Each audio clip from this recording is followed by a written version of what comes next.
Depending on your age and even your income, you might have some action items on your financial to-do list related to catch-up contributions. I'll explain that and more coming up.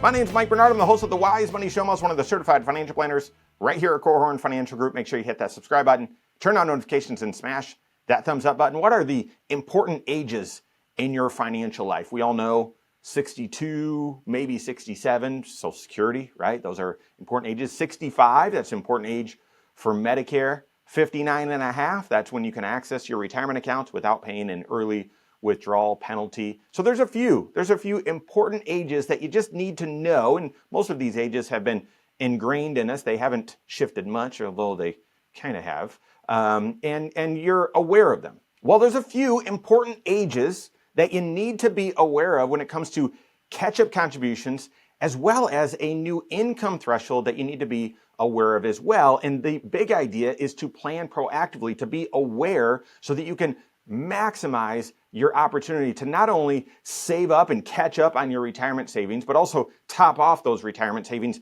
and really make a meaningful impact in your tax planning so that you can help pay the least amount of tax over your lifetime. What are those important ages for your financial to-do list when it comes to catch-up contributions? Well, we'll start with the easy one. That's age 50. That's age 50. This is the age when you can start, when you now have the ability to do catch-up contributions, not only to your 401k, 403b, 457, if your plan allows, but also to your IRA or your Roth IRA. Age 50, the year you turn age 50, it opens up the potential for you to do even extra into these important tax shelters. The big idea, though, is to take advantage of it, because right now, for your 401k, 403b, 457, that catch-up contribution limit, $7,500. That is not a rounding error. That is, so if you are approaching age 50 or you are 51 and you're not, this wasn't on your radar, it's not something most people can just say, oh, well, I'll just adjust and I'll continue to live my life. That's going to take some adjustment to your cash flow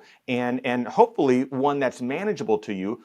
But the big idea, plan ahead, be proactive so that you can take advantage of these extra amounts that you can save into your tax shelters during these crucial years right before you retire. So $7,500, that's the catch-up contribution you can start doing to your 401k, 403b, 457 if your plan allows, starting in the year you turn age 50. Here's a pro tip. If you're in your mid to late 40s and you want to start adjusting to that cash flow so it's not a big shock, well, good news is you can start doing this extra savings now. Yeah, I know you need to be age 50 or older to start that catch-up contribution, but nothing is preventing you right now from starting a $600 a month contribution into a non-IRA account. Or if you're eligible to contribute to a Roth, but you're not doing so, maybe start contributing to that Roth as well. So you start feeling that cash flow. You make that adjustment in your cash flow, your present financial position now, so it's not such a big shock or a burden when you turn age 50. Plus, you've got extra dollars along the way before you turn age 50 set aside for your financial future as well. So age 50, that's the first one. That's the primary one. Don't be caught off guard.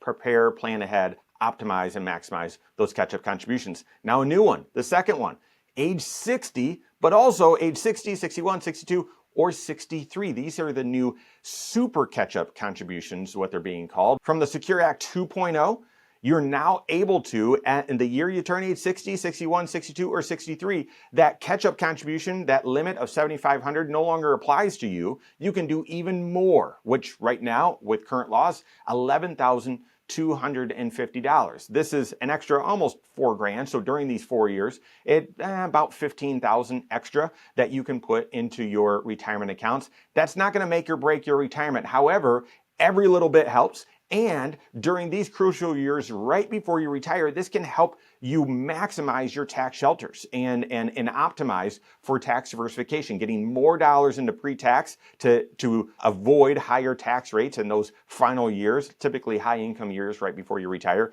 or stuffing more of your wealth into accounts that will grow tax-free for your financial futures, i.e. the Roth 401k and the Roth 403b. The unique thing is, and they didn't ask me, this is wildly complicated, it should just be that starts at age 60 and for the rest of your career. No, it's only age 60, 61, 62, 63, and that's it. The year you turn 64 it reverts back. Your catch-up contribution no longer is this super amount, and it reverts back to that $7,500 or the normal catch-up contribution limit. Here again, plan ahead.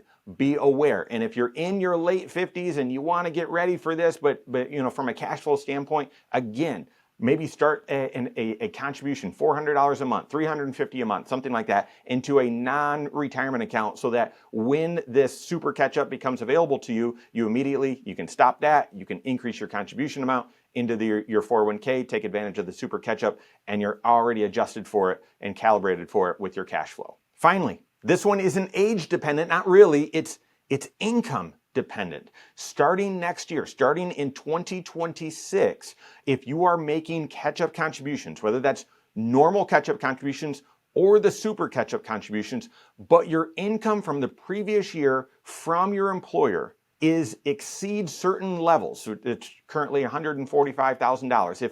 If your Social Security wages exceed $145,000, then you are required starting next year to have those those catch-up contributions go to the Roth side of your 401k or the Roth side of your 403b or the Roth side of your 457. You're required to do it. It's no longer a choice whether you want to do pre-tax or Roth. Those catch-up contributions only, whether it's your normal catch-up or your super catch-up, if you're considered highly comped, and then for this, that definition is you made $145,000 last year from that employer, then you are forced to have those catch-up contributions go to the Roth side. Now, I love choice. I love flexibility. Planning is so much about looking at those choices and having as many options as possible and then selecting the very best of the range of choices. So I'm like you. If you bristle at this one where your choice is taken away and you're restricted, you might say, oh gosh, I don't even want to do it. No, this is still a benefit. Doing that catch-up contribution is still very, very meaningful, still very, very helpful for your long-term and for your retirement savings and for your tax savings, tax diversification. Just know and plan ahead that starting next year, if this applies to you, you're going to have to go into the Roth side of your 401k. That might mean less deductions on your taxes. That might mean more taxes are withheld from your paycheck. So your paycheck, your take-home pay may go down a little bit. So have this one on your radar as well and be planning ahead. Making sure that starting at age 50, the year you turn age 50 and beyond, you are capturing as much of those catch-up contributions as possible. That can significantly add to your wealth over the long term during your golden years when you need it. For you and your spouse, it can really add up not only to your retirement accounts and give you that extra amount of confidence and resources for retirement, but also significantly helps you on your taxes, your tax planning, both for you and also for the next generation. So optimize that, take full advantage of those catch-up contributions, be aware of those important ages and those income thresholds. Work with your certified financial planner on that. Tax planning is one of the 6 areas of your financial life, and that is proactively looking at what opportunities exist for you to pay the least amount of tax over your lifetime, if not multiple lifetimes. That's the job. It's one of the roles of your certified financial planner. So make sure you're working with them on that. If you don't have a CFP on your team, you can contact one on my team. Find us online, Korhorn.com, that's Korhorn with K, wisemoneyshow.com, you can find us there as well, or give us a call, 574-247-5898. All right, there you have it. Go out and take your next wise step in your financial life.